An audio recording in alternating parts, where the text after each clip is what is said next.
Amanya gange nze Zarang Angela Labamba School of Skills wanebulenga.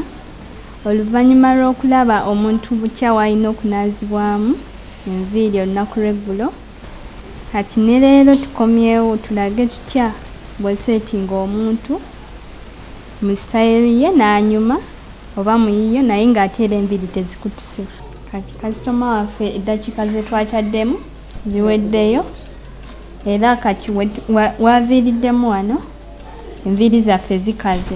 Bw'oba nga tomanyi kulaba nviiri zikaze nga toggyeemu osobola okugyamu loole eno tolaba ng'enviiri zikola ziroolinga bulungi. Ti wano enviiri zaffe tuba tugenda kuggyamu rollers tusobole okukola ekiddako.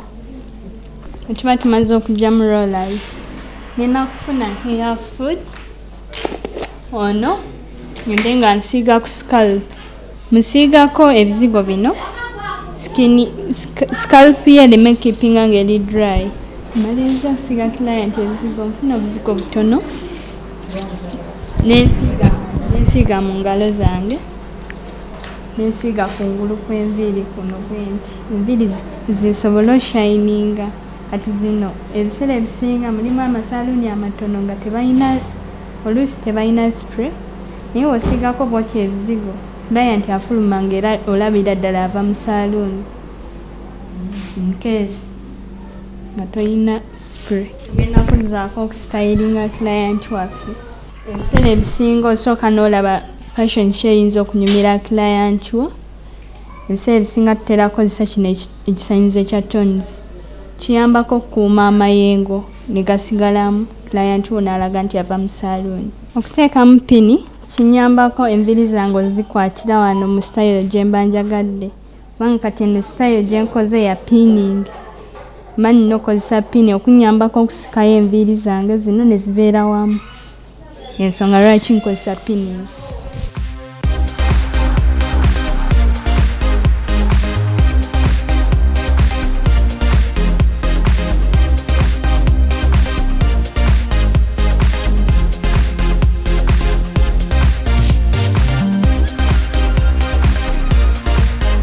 Pinning de mabega wano nendekawoko ku nviiri nga tuseemu okusinga ku zino eza wansi. Eyo naye style gyeri woba ogyagadde. Kati wemba mmaliriza byonna nfuna spray yange kasitoma wange ne muyisaako ko spray ku nviiri ze okwongera ozinyiriza.